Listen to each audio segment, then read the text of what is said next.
Welcome back to channel दोस्तों। तो कैसे हैं आप लोग? आशा करते हैं आप लोग अच्छे होंगे, बढ़िया होंगे। जैसे कि पता होगा अभी जो मैं आप लोग का जो एक सीरीज करा रहा हूं जिसमें 1000 जो मोस्ट इंपॉर्टेंट यहां पे एमसीक्यूज हैं जनरल साइंस का, जो बार बार अनेकों एग्जाम में पूछे गए हैं। बार बार मतलब अनेकों बार पूछे गए हैं और हर एग्जाम में ये सवाल पूछे जाते हैं। तो इस टाइप का मैं 1000 एमसीक्यूज आपका यहाँ पे जनरल साइंस का मैं करा रहा था। तो इसमें आज ये पार्ट 2 होने वाला है। ठीक है, पार्ट 1 ऑलरेडी यहाँ पे मैं चैनल पे करा दिया था, तो उसमें लगभग 115 जो क्वेश्चंस थे मैंने पार्ट 1 में करा दिए थे। तो आज से ये जो यहाँ से स्टार्ट होने वाला है वो 116 नंबर क्वेश्चन से स्टार्ट होने वाला है। अगर कि आपने वो वीडियो नहीं देखे हैं तो जाकर वीडियो देख ले और पहले वीडियो को सबसे पहले लाइक कर दे, अपने दोस्तों के पास जितने पास है शेयर कर दे। उसके बाद यहाँ से क्लास स्टार्ट करते हैं हमारा। ठीक है, आज के क्लास में यहाँ पे 116 नंबर क्वेश्चन जैसे ही आइएगा दिया गया है HIV द्वारा होने वाला रोग है। मतलब HIV जो यहाँ पे वायरस है, इससे कौन सा रोग यहाँ पे फैलता है? तो याद रखिएगा, इससे जो फैलता है वो एड्स फैलता है। ऑप्शन नंबर डी आपका यहाँ पे राइट आंसर होगा। निम्नलिखित में से कौन वैकल्पिक ऊर्जा का सबसे बड़ा ऊर्जा भंडार है? तो वैकल्पिक ऊर्जा का जो सबसे बड़ा भंडार है दोस्तों वो है यहाँ पे सौर ऊर्जा। ऑप्शन ए आपका सही उत्तर होगा। रेडियोधर्मी पदार्थ उत्सर्जित करता है अल्फा किरणें, बीटा किरणें, गामा किरणें या इनमें से सभी? तो ये जो रेडियोधर्मी तरंगे होते हैं, रेडियोधर्मी पदार्थ जो होते हैं, ये सभी प्रकार के किरणें को उत्सर्जित करते हैं। अगला सवाल जैसे ही आइएगा, जल की अस्थायी कठोरता का क्या कारण है? तो दोस्तों जो जल का अस्थायी कठोरता होता है उसमें कैल्शियम और मैग्नीशियम के क्लोराइड और सल्फेट घुले होते हैं, इसी के कारण वो कठोर होता है। ठीक है, समझ गए इतना? अगला क्वेश्चन में आइएगा तो अगला क्वेश्चन दिया गया है, निम्नलिखित में से सबसे भारी धातु कौन है? ये सवाल भी बहुत बार आपका यहाँ पे रेलवे के एग्जाम में या अनेक एग्जाम में पूछा गया है। तो इसमें जैसे कि ऑप्शन देख सकते हैं, तांबा, यूरेनियम, एल्युमिनियम, चांदी वगैरह दिया गया। तो जो सबसे ज़्यादा यहाँ पे भारी होता है वो यूरेनियम होता है। हास्य गैस कौन सा होता है? ये तो सबको पता होता है। जो हास्य गैस होता है वो नाइट्रस ऑक्साइड होता है। ऑप्शन नंबर ए आपका यहाँ पे राइट आंसर होगा। यहाँ पे पहला में देखिए नाइट्रिक ऑक्साइड दिए गए हैं, तो जल्दी जल्दी आप परीक्षाओं वगैरह में आप यहाँ पे नाइट्रिक ऑक्साइड बट मार दीजिएगा। ठीक है, अगला सवाल 122 नंबर, प्रति वर्ष 5 लाख भारतीय एक ऐसे रोग से मरते हैं, इसकी पहचान करें। यानी कि जैसे कि पता होगा कोरोना जब आया था उस समय कितने लोग के यहाँ पे मृत्यु हो रहा था, लेकिन अभी भी एक ऐसा चीज़ है जिससे हर साल यहाँ पे जैसे देखिएगा प्रति वर्ष 5 लाख लोग मरते हो। किस बीमारी से? यहाँ पे टीबी से, यानी कि क्षय रोग से। यहाँ पे ट्यूबरकुलोसिस बोलते हैं, क्षय रोग से यहाँ पे लोग मरते हैं इतना। अगला सवाल है 123 नंबर क्वेश्चन, जब हम बकरी या भेड़ का मांस खाते हैं तब हम क्या हैं? ठीक है, तो जब बकरी और भेड़ का जब हम मांस खाते हैं तब वहाँ पे आपको पता होगा इसमें द्वितीय उपभोक्ता हो जाएगा। ठीक है, क्योंकि घास को जो खाएगा वो बकरी भेड़ खाएगा, यानी कि ये प्राथमिक होंगे उपभोक्ता और दूसर का उपभोक्ता हम इनको खाएंगे। तो ये यहाँ पे हमारा जो सेकेंड या फूड चेन में बनेगा हमारा। ठीक है, आशा करता हूँ समझ गए होंगे। अगला सवाल आइएगा 124 नंबर क्वेश्चन, जो सवाल पूछा जाता है कि डॉल्फिन वर्गीकृत किए जाते हैं। तो जो डॉल्फिन दोस्तों वर्गीकृत किए जाते हैं वो डॉल्फिन मछली में वर्गीकृत नहीं किए जाते हैं। याद रखिए, मत्स्य में ये नहीं होते हैं। ये जो वर्गीकृत किए जाते हैं वो स्तनी में किए जाते हैं। ऑप्शन नंबर डी आपका यहाँ पे आपका बिल्कुल राइट आंसर होगा। 125 नंबर क्वेश्चन है कि अपमार्जक क्या है? औषधि है, शोधन अभिकर्ता है, साबुन है या उत्प्रेरक है? तो जो अपमार्जक होता है वो शोधन अभिकर्ता होता है। ऑप्शन नंबर यहाँ पे डी बिल्कुल राइट आंसर होगा। ये ऑप्शन में थोड़ा सा यहाँ पे गड़बड़ लिखा गया है तो इसको आप इग्नोर कीजिएगा। 126 नंबर क्वेश्चन है कि आर्कियोप्टेरिक्स क्या है? जुरासिक युग का सर्वपुरातन पक्षी है, या जुरासिक काल का सरीसृप है, या ट्राइएसिक काल का सरीसृप है? तो अगर जानिएगा आर्कियोप्टेरिक्स जो है वो जुरासिक वर्ग का आपका सर्वपुरातन पक्षी है। ये भी सवाल बहुत बार पूछा जा चुका है। नेक्स्ट सवाल आइएगा, तो जीवन चक्र की दृष्टि से पौधे का सबसे महत्वपूर्ण अंग कौन सा है? पुष्प हो गया, पत्ती हो गया, तना हो गया, जड़ हो गया? तो यहाँ पे जीवन चक्र की दृष्टि से जो दिखाया गया तो यहाँ पे पुष्प यहाँ पे राइट आंसर हो जाएगा। यहाँ पे आप लोग पत्ती मत मार दीजिएगा, पत्ती वो अलग मैटर हो गया। ठीक है, अगला जो सवाल दिया गया है यहाँ पे कि किस वनस्पति खाद में अधिकतम प्रोटीन होता है? चना में, सोयाबीन में, अरहर में? तो एक्चुअली इसमें जो भी ऑप्शंस दिए गए ये तो प्रोटीन तो सब में पाया जाता है, लेकिन जो सबसे अधिक प्रोटीन पाया जाता है वो पाया जाता है आपका सोयाबीन में। तो ऑप्शन नंबर सी आपका यहाँ पे राइट आंसर होगा। अगला सवाल में आते हैं 129 नंबर क्वेश्चन कि सबसे लंबा वृक्ष कौन सा है? यूकोलिप्टिस, सिकोया, देवदार या पर्णान? तो जो सबसे लंबा वृक्ष होता है वो सिकोया होता है। ऑप्शन बी आपका करेक्ट आंसर होगा। ऐसा माना जाता है कि वर्तमान प्रमाण के अनुसार पृथ्वी पर जीव का जो यहाँ पे उद्गम हुआ है वो 2 लाख वर्ष पूर्व हुआ है, लेकिन इस युग में प्रोटोजोआ, शैवाल और जीवाणु था। तो उसका मतलब उद्गम कब हुआ है, तो याद रखिएगा उससे भी 2 लाख वर्ष पूर्व हुआ है। तो ऑप्शन नंबर बी आपका यहाँ पे बिल्कुल राइट आंसर हो जाएगा। सर्वदाता वर्ग रक्तदाता का वर्ल्ड ग्रुप क्या होता है, यूनिवर्सल जो यहाँ पे डोनर है, option number C blood group O होते हैं। ठीक है, अगला सवाल मैंने पहले का क्लास में बताया कि एस्प्रिन कहाँ से प्राप्त होते हैं, तो वो पेड़ से प्राप्त होते हैं। ये एस्प्रिन क्या होते हैं, तो ये ज्वरहारी होते हैं, इसको एंटीपायरेटिक बोलते हैं। ऑप्शन नंबर है यहाँ पे ये जो डी है दोस्तों, यहाँ पे ऑप्शन डी आएगा, ये यहाँ पे आएगा। तो ऑप्शन आप लोग देख लीजिएगा, बाकी एंटीपायरेटिक इसका राइट आंसर होगा। अगला सवाल है कि एक सामान्य शुष्क सेल में विद्युत अपघट्य होता है, जो विद्युत अपघट्य होता है वो कौन सा होता है, जस्ता, सल्फ्यूरिक अम्ल, अमोनियम क्लोराइड या मैग्नीज डाइऑक्साइड। तो ये जो होता है सल्फ्यूरिक अम्ल होता है। ऑप्शन नंबर बी आपका यहाँ पे राइट आंसर होगा। ये तो सवाल बहुत बारंबार पूछा जाता है कि डायनेमो क्या करता है, तो डायनेमो जो है दोस्तों यांत्रिक ऊर्जा को वैद्युत ऊर्जा में चेंज करता है। ऑप्शन नंबर बी यहाँ पे आपका राइट आंसर होगा। नेक्स्ट सवाल 135 नंबर क्वेश्चन कि आकाश नीला लगता है, क्यों लगता है। आपको पता होगा आकाश जो नीला लगता है वो लघु दीर्घ तरंगों की अपेक्षा वायुमंडल द्वारा अधिक प्रकीर्णन होती है। तो ऑप्शन नंबर बी बिल्कुल यहाँ पे राइट बोला गया है, इसलिए आपका ये सही उत्तर होगा। नेक्स्ट सवाल है कि 1 माइक्रोन किन के बराबर होते हैं, तो आपको पता होगा जो 1 माइक्रोन हो गए 1/1000 mm के यहाँ पे बराबर होते हैं। तो ऑप्शन नंबर अगर के यहाँ पे सी में देखिएगा तो यही चीज़ आपका दिए गए हैं। आती चलकता क्या लक्षण है, तो इसमें हाइपरगम्यता यहाँ पाया जाता है, यानी कि ऑप्शन ए आपका बिल्कुल सही होगा। सूर्य के किरणों में कितने रंग होते हैं, आपको पता होगा जो सूर्य होते हैं इसमें 7 रंग होता है, तो यानी कि ऑप्शन नंबर सी में यहाँ पे आपका सही होंगे।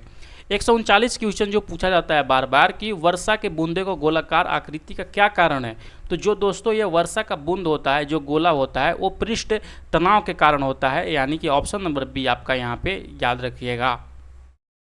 फिर आते हैं 140 नंबर क्वेश्चन। आज का जो 140 नंबर क्वेश्चन है, बोला जाता है कमरे में रखा रेफ्रिजरेटर का दरवाज़ा खोल दे तो क्या होगा। जैसे कि पता होगा फ्रिज के अंदर कितना भी मतलब चीज़ जो रखते हैं उसको ठंडा करने के लिए रखते हैं, लेकिन अगर के उस फ्रिज को हम रूम में खोल देते हैं दरवाज़ा, तो क्या रूम ठंडा हो जाएगा, तो याद रखिएगा ऐसा नहीं होगा। यहाँ तक कि इसका जस्ट उल्टा हो जाएगा, यानी वो गर्म हो जाएगा आपका रूम अंततः में। आप अंततः कमरे को थोड़ा गर्म कर सकते हैं रेफ्रिजरेटर खोलकर, इसीलिए गर्मी का टाइम है ये मत सोचिएगा कि खोल के थोड़ा सो जाते हैं ठंडा ठंडा होगा, तो ऐसा नहीं होता है, रूम का टेम्परेचर बढ़ जाएगा आपका। किस खनिज से रेडियम प्राप्त होता है, तो ये तो पता होगा सबका, जो पिंच ब्लेड होता है इससे आपका यहाँ पे रेडियम प्राप्त होता है। परमाणु बम आधारित होता है, किस सिद्धांत पर काम करता है, तो जो परमाणु बम ये काम करता है वो नाभिकीय विखंडन पे काम करता है। आप लोग यहाँ पे नाभिकीय संलयन मत मार दीजिएगा, ठीक है।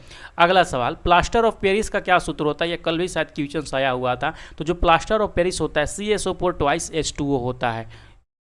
कभी कभी यहाँ पे हाफ H2O भी लिख देता है, तो आप लोग उसको भी कंसिडर कर लीजिएगा। अगला यहाँ पे पॉइंट है 144 नंबर क्वेश्चन जो नींबू खट्टा किस कारण से होता है दोस्तों, तो जो ये नींबू खट्टा होता है याद रखिएगा, ये नींबू जो खट्टा होता है वो साइट्रिक एसिड के कारण होता है। ऑप्शन नंबर डी बिल्कुल यहाँ पे आपका राइट आंसर होगा। आगे बढ़ने से पहले दोस्तों मैं बताना चाहूँगा जितने भी लोग यहाँ पे बिहार में शिक्षक भर्ती की तैयारी कर रहे हैं और चाहते हैं कि उनको कुछ एक ऐसा चीज़ मिले ताकि उनको पढ़ाई में यहाँ पे एक अच्छा नया आयाम मिले, और उनका जो भी यहाँ बिहार शिक्षक बहाली का सिलेबस है उनको एक जगह कुछ ऐसा स्टडी मटेरियल मिल जाए ताकि वो एग्ज़ाम पास कर ले, तो उनके लिए मैं लेकर आया हूँ बीपीएससी का सिलेक्शन किट। ठीक है, इसमें आपका जो भी यहाँ पे आपका सिलेबस दिया गया है, चाहे वो पीआरटी का एग्ज़ाम का हो या टीजीटी का एग्ज़ाम का हो या 6 to 8 का एग्ज़ाम का हो, तो सारा कुछ मैं इसमें कवर कराने का कोशिश किया हूँ। जिसमें आपको इस सिलेक्शन किट में क्या मिलते हैं, एससीईआरटी और एनसीईआरटी क्लास 6 to 10 सारा नोट्स मैं दूंगा आपको, साइंस का, हिस्ट्री का, ज्योग्राफी का, पॉलिटी का, इकोनॉमिक्स का। उसके बाद बीपीएससी का प्रीवियस ईयर क्वेश्चन आपको पता ही होंगे, कोई भी परीक्षा को पास करने के लिए उसका प्रीवियस ईयर क्वेश्चन कितना इंपॉर्टेंट होता है, तो ये सारा मैं पीडीएफ आपको प्रीवियस ईयर क्वेश्चन का सब्जेक्ट वाइज अलग अलग दूंगा। साथ ही साथ टीआरई 1 और टीआरई 2 में जो भी क्वेश्चन पूछे गए हैं उसका आंसर के साथ आपको एक पीडीएफ दे देंगे ताकि आप लोग पता चल पाए किस तरीके का सवाल यहाँ पे टीआरई में पूछा गया है। साथ ही साथ 500 मोस्ट इंपोर्टेंट करंट अफेयर आपको रहने वाले हैं, भारतीय राष्ट्रीय आंदोलन का पीडीएफ रहने वाले हैं। ये एक कंप्लीट पैकेज रहने वाले हैं आपका शिक्षक बहाली के लिए। इतना स्टडी मटेरियल आप पढ़ लेते हैं तो बहुत ही अच्छे मार्क्स आपके आने की संभावना रहेंगे। तो जिनको भी चाहिए होगा इस दिए गए नंबर पे 9176800345 पर हमको व्हाट्सएप कर सकते हैं। मात्र अभी लीजिएगा 299 में इसको आप अवेल कर सकते हैं दोस्तों। ठीक है, तो आई होप आप लोग समझ गए होंगे। आगे बढ़ते हैं आपका यहाँ पे क्वेश्चन के ऊपर में क्वेश्चन दिया गया है कि वायु एक है, वायु क्या है, यौगिक है, तत्व है, मिश्रण है, तो याद रखिएगा जो वायु है आपका मिश्रण है। ऑप्शन नंबर सी बिल्कुल यहाँ पे राइट आंसर होगा। अगला सवाल, विरंजक चूर्ण के लिए कौन सा कथन असत्य है? तो जो विरंजक चूर्ण होते हैं दोस्तों, ये जल में अधिक विलेय होते हैं ऐसा नहीं है। तो ये ऑप्शन नंबर ए आपका यहाँ पे राइट आंसर हो जाएगा। पारद धातु क्या होते हैं? ऑप्शन जैसे कि देख सकते हैं, अति रंगीन मिश्र धातु होते हैं, कार्बन युक्त मिश्र धातु होते हैं, या पारद मिश्र धातु होते हैं। तो पारद के बारे में पूछ ही रहा है, तो ये पारद धातु मिश्र धातु होते हैं। ऑप्शन नंबर सी यहाँ पे राइट आंसर हो जाएगा। अगला सवाल, जल से बाहर निकाले जाने पर मछलियाँ मर जाती हैं, क्यों मर जाती हैं? क्योंकि लाजमी सी बात है, जो मछली जो सांस लेती है वो पानी के अंदर लेती है, यहाँ पे ये सांस ले नहीं पाती है, इसीलिए वो मर जाती है। मधुमक्खी कॉलोनी के सदस्य एक दूसरे को किस तरह पहचानते हैं? आप दो दोस्त हैं, आप दोनों दोस्त कहीं मिलते हैं तो किस तरह पहचानते हैं? हाय हेलो करते हैं, लेकिन मधुमक्खी के ऐसा नहीं होता, ये दोनों डांस करने लगते हैं, इसी से उन लोग पहचानते हैं कि अरे ये तो अच्छा डांस करने वाला है, अपना आदमी है। 150 नंबर क्वेश्चन है, मनुष्य के जीवन काल में कितने दांत जो है 2 बार दोस्तों विकसित होते हैं? तो याद रखिएगा जो यहाँ पे 20 दांत होते हैं वो जीवन काल में 2 बार विकसित होते हैं। नेक्स्ट सवाल है कि मनुष्य की खोपड़ी में कितने अस्थियाँ होती है? तो जो मनुष्य के खोपड़ी में जो अस्थियों की संख्या होती है वो होता है यहाँ पे 30। आप लोग ये चीज़ याद रखिएगा, ठीक है।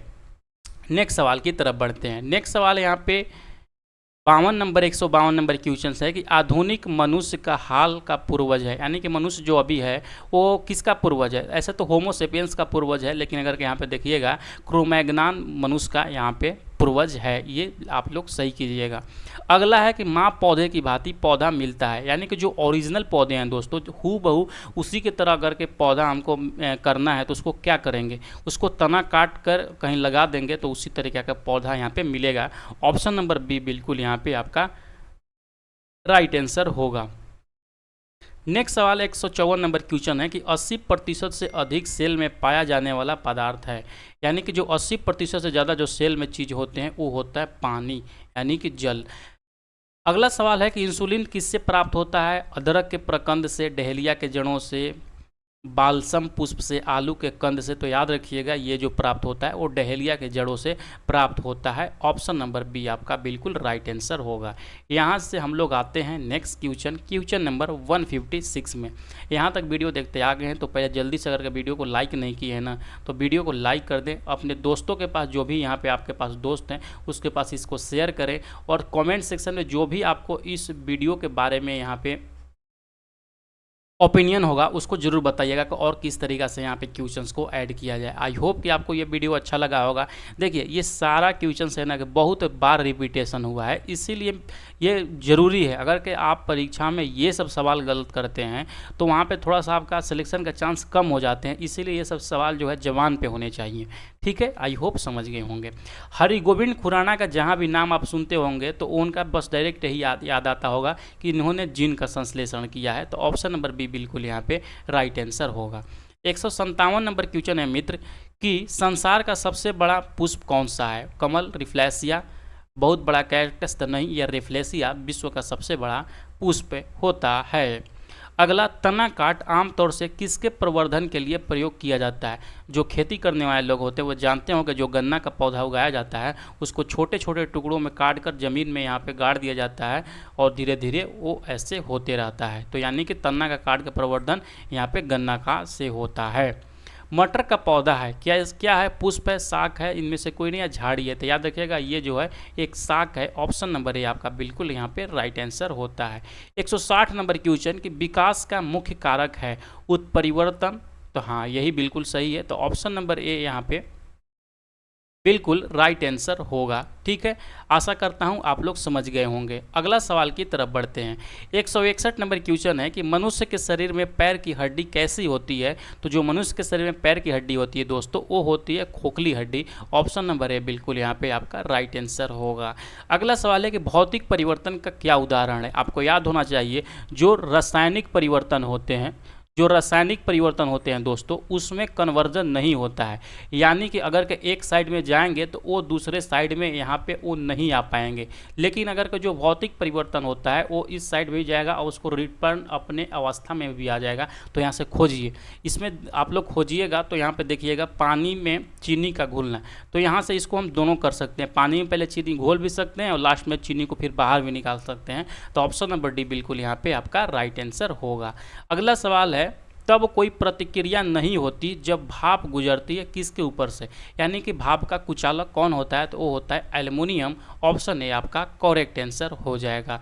नेक्स्ट सवाल 164 नंबर क्वेश्चन आपसे पूछा गया है कि स्टेनलेस स्टील मिश्र धातु होता है। स्टेनलेस स्टील जो मिश्र धातु होता है लोहा, क्रोमियम और निकेल का होता है। तो ऑप्शन उतना नहीं है, तो लोहा और क्रोमियम यहाँ पे बिल्कुल सही कर सकते हैं। ऑप्शन सी आपका राइट आंसर होगा। 165 नंबर क्वेश्चन है आज का सेशन का कि निकोलस कोपरनिकस प्रसिद्ध था। तो निकोलस कोपरनिकस आपको पता ही है, इन्होंने बताया था कि ग्रह सूर्य के चारों ओर चक्कर लगाते हैं, न कि पृथ्वी के चक्कर लगाते हैं। तो यहाँ पे ऑप्शन नंबर बी आपका बिल्कुल राइट आंसर होगा।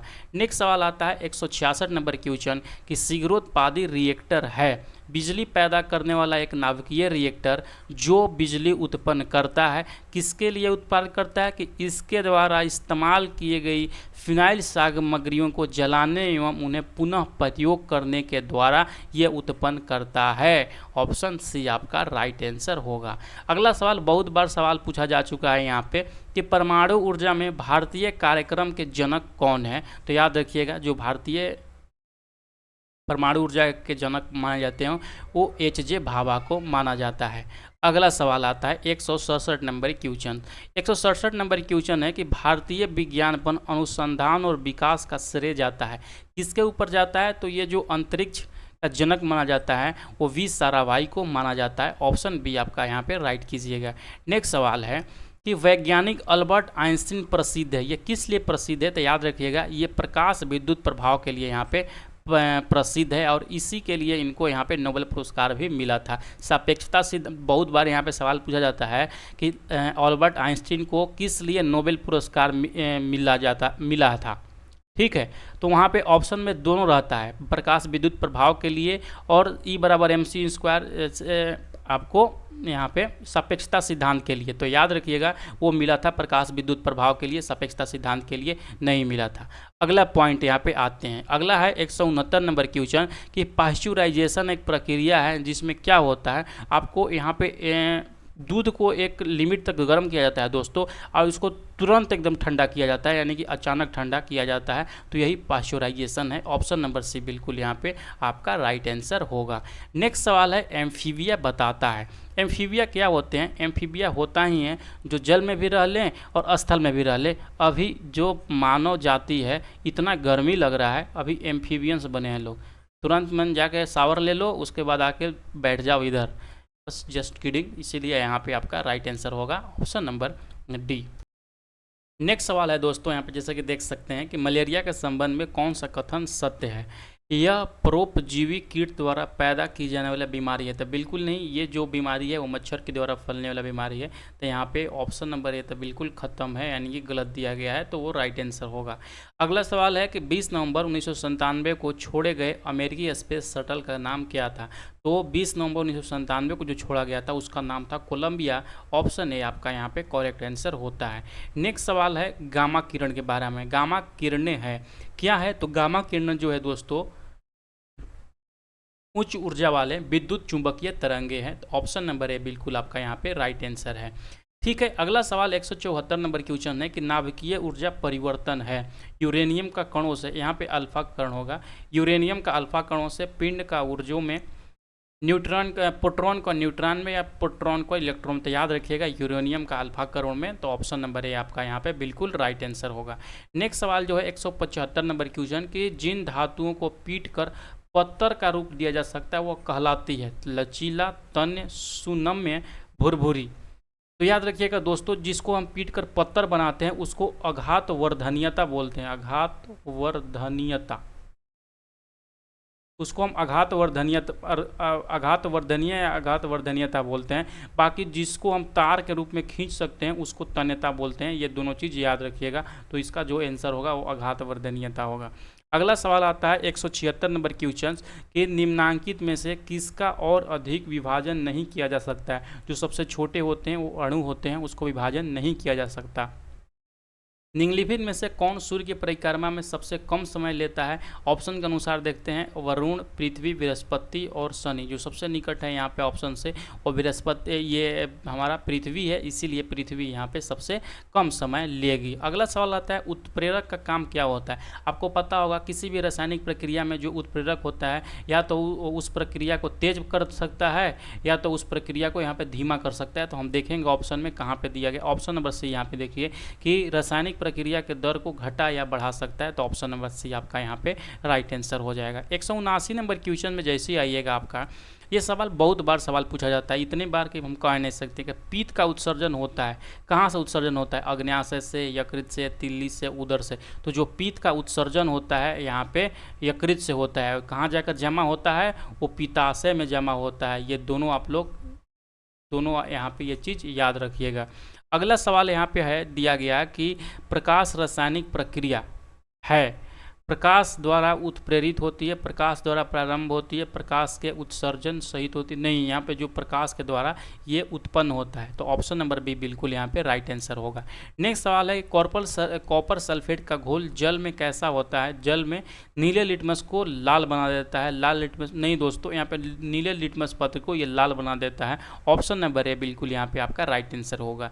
नेक्स्ट सवाल है 182 नंबर क्वेश्चन की एसिटिक अम्ल एक कमजोर अम्ल है क्योंकि यह एक कार्बनिक आश्रित है, इसका आयोनियन निम्न होता है, इसका एक सहसंयोजक आमिश्र है, यह जल में घुलनशील है। तो बिल्कुल भी नहीं, ये सारा चीज़ जो लिखा है इससे ऑप्शन नंबर बी बिल्कुल यहाँ पे राइट आंसर है कि इसका आयोनियन निम्न होते हैं।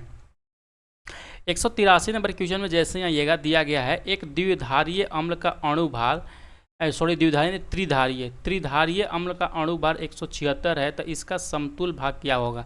आपको पता होगा जब त्रिधारीय दिया गया है तो 176 बटा में हम 3 कर देंगे, जो यहाँ पे आएगा वो आपका यहाँ पे राइट आंसर हो जाएगा।